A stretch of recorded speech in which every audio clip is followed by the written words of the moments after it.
Okay, so this video is on what type of business insurance do I need when I'm starting a business. Now, this is a great question, and let me tell you first and foremost, you definitely need business insurance. But what kind is really going to depend on a multitude of factors. What type of business you're in, what you're doing, what you're selling, what type of market you're in, and of course, how big your company is are the initial ones that you're going to want to take into consideration. For instance, if you're a manufacturing company, you're going to have a different type of insurance than you are if you have professional services. Now, I don't want to get too involved on this video. This video is just an overview of the different types of business insurance, and of course, quickly put what type of business insurance you need when you're just getting started, which, to answer this question directly, is a general liability policy. So if you don't know what a general liability policy is, basically general liability is a policy that's going to protect you when there's an incident, whether it's from your customers, whether it's from your clients, or whether it's from somebody else that you do business with. Now, typically, the general liability covers bodily injury, personal, and then of course the amount of coverage is going to depend on the amount that you pay. The higher the payment, the more coverage you're going to get. And there's limits. Now, every insurance policy is going to have different inclusions and exclusions. And let me first tell you right off the bat, I'm not an insurance broker. I'm not able to give professional advice. But what I can do is I can tell you exactly what I've done, what I have in the multitude of my businesses, which over the course of 15 businesses, I have a lot of different types of business insurance. Anything from professional liability that covers my designing and my engineering, all the way to general liability. I have certain insurance that covers our manufacturing processes, and then still yet a different insurance policy on a different company that covers contracting and things like that. More so in the contracting world and general construction, whole different set of ball game and set of standards there with different types of insurances. Now, commercial auto is yet another one, or commercial property. So don't get these two confused here. Commercial auto is for commercial autos that you use in your commercial business transaction type of environment. Now, your personal auto, if you're using it for business,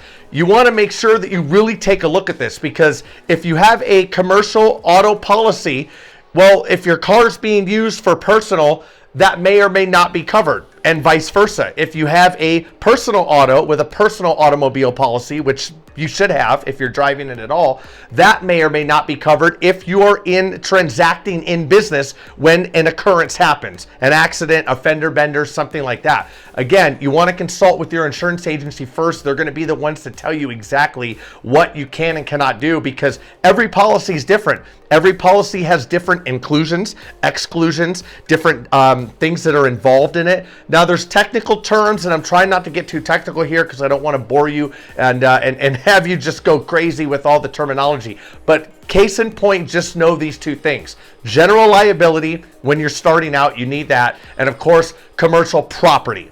We talked about commercial auto, but commercial auto is not included in commercial property. Commercial property is when you're renting or you're leasing or you're owning a space that you do your business out of. The business name should be on the property. Typically, they're going to want to see a lease, or they may want to see some other type of documents depending on your agent, your coverage, things like that. But that covers anything in that vicinity. Your operations, obviously, depending on what you have in that insurance policy, could cover inventory, could cover breaking and entering, fires, damage, things like that. Now, the one benefit with being a new business and starting out is if you have less than 100 employees, less than $1 million in revenue, you're a small commercial space that you're renting or you're leasing or you own, and of course, you're low risk. Keyword here, low risk. Construction, that's not low risk. So that wouldn't be applied here. However, you never know. Depends on where you're at. But when you have those four factors there, you are going to be qualified for what's called a business owner's policy, or BOP. BOP. BOP, business owner's policy. All that does is that gives you a better rate combining two policies into one.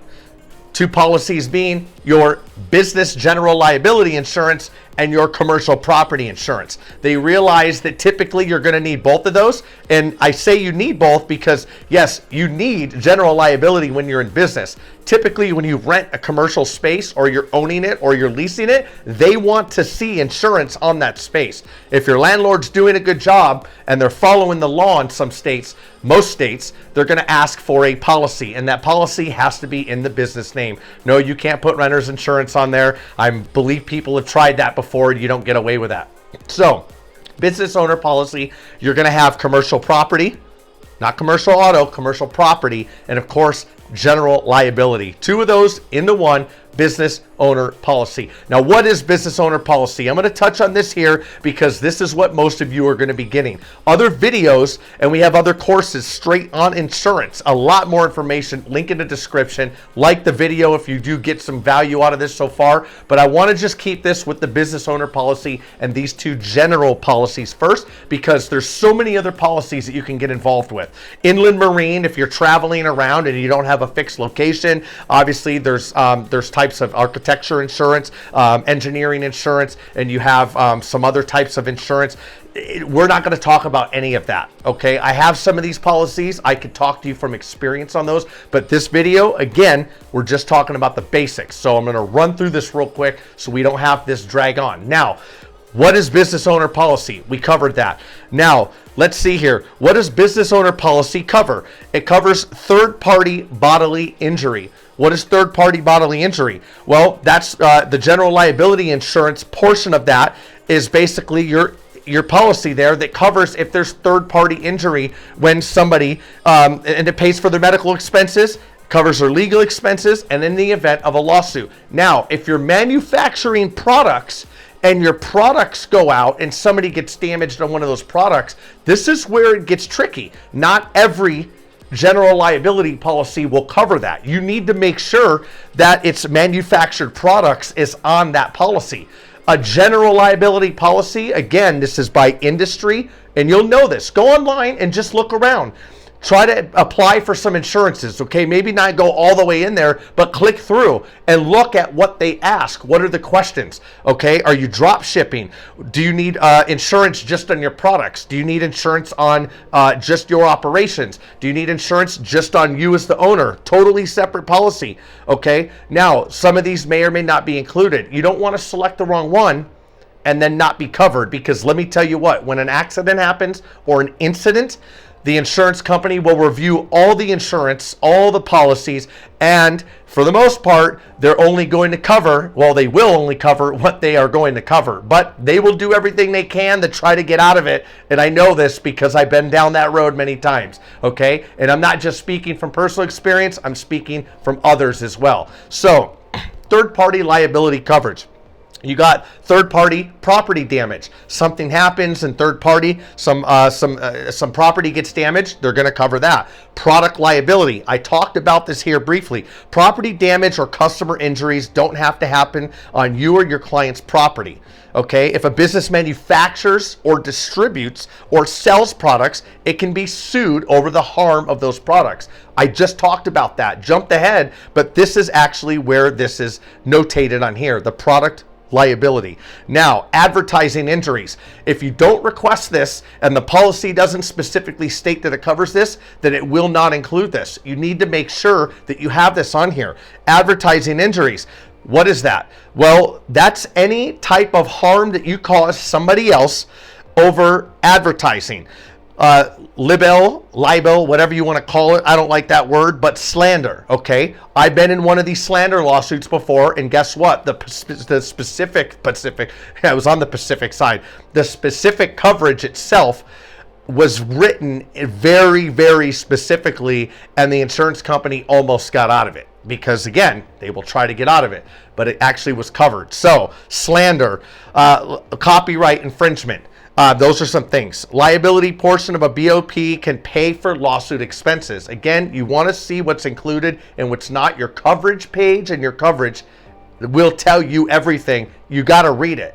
And if you're going in the business, pro tip, read everything. Okay, you don't have to be an expert, but if you got some common sense, you'll understand what some of these things mean, and you can ask educated questions for consultants that you can get right to the point when you need this information. So, business property damage, we talked about that as well. Business property damage to your property, your premises. If vehicles are in front of your premises and there's business equipment in those vehicles, guess what? It's not covered. True story on multiple occasions, not just with me, but with others. We've had business equipment in those vehicles. The vehicle gets damaged, taken, stolen. Guess what? Not covered because it's not in the premises. Remember, read the language. The language is clean, cut, and dry. It's words on paper, and it tells you what is covered and what is not. Okay, so on the business owner's policy, what's not covered? There's a few things that are not covered. We're going to run through these real quick, and the majority of these have their own insurance policies with them.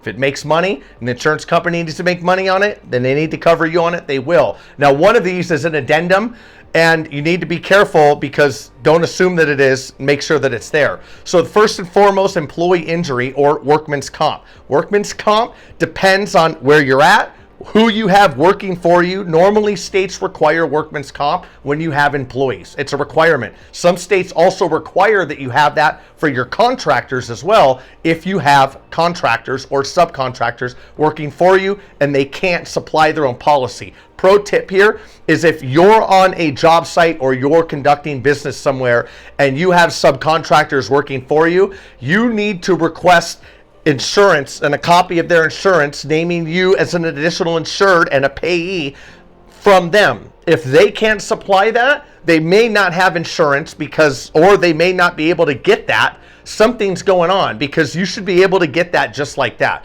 Now, if you're renting equipment, same thing. You want to get, if somebody's renting equipment from you, you want to get insurance from them naming you as the payee for the value of the equipment. If they don't have it, you got to think twice about renting it to them. Two different scenarios, but the case in point with both of these is if you're doing business with other businesses, they should be supplying you with a certificate of insurance, COI, naming what it is, who's going to be paid, and how much the coverage is included on there.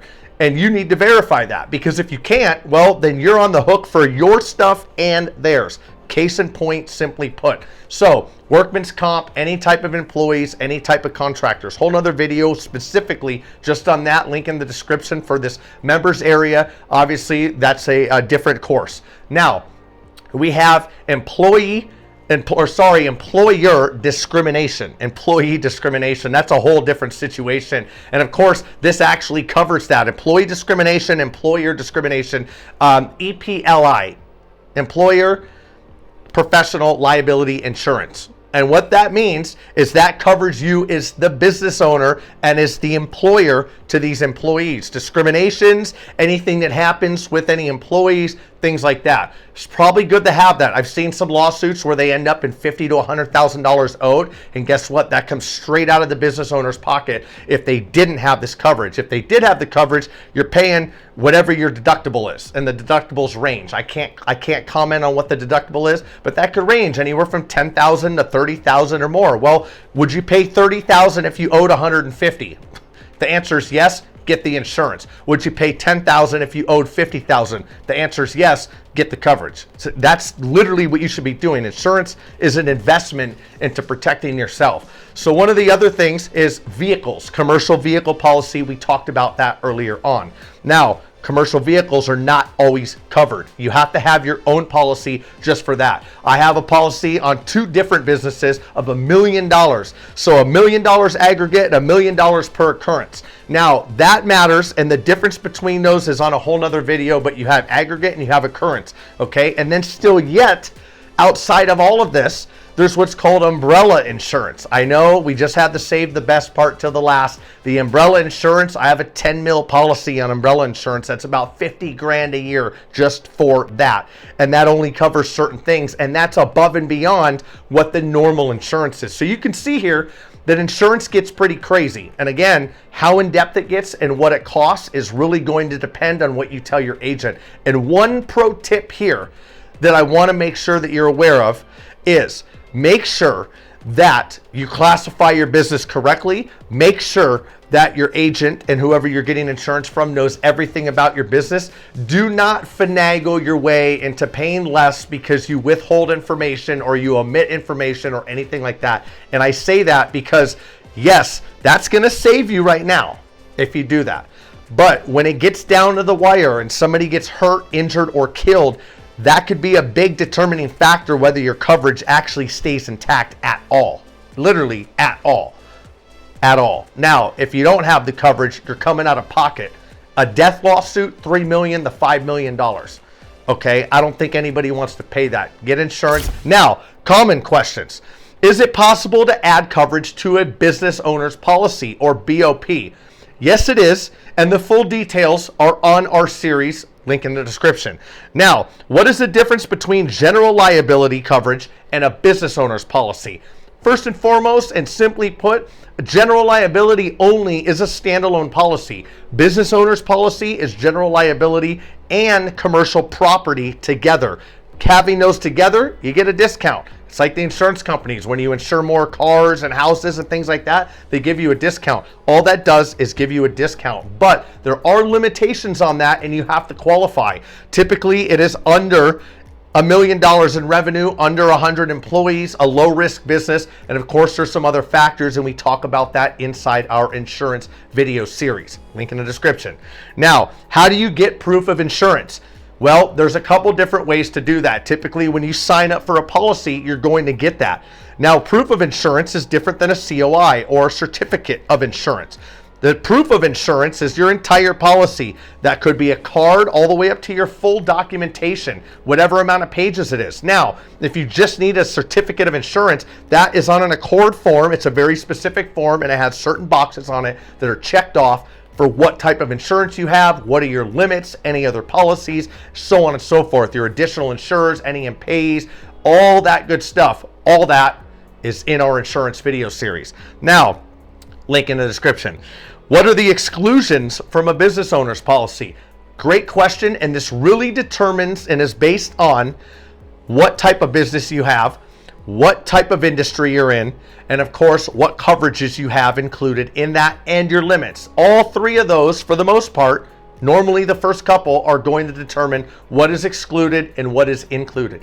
Varies. We have examples in the video series. Where can I learn more about a business owner's policy insurance? I've talked about that on this video. Again, in the video series. Yes, we want you to click over there. We think that you will find this extremely valuable, and coming from somebody who's been in business for 15 plus years with many different businesses, many different types of insurances on my different policies.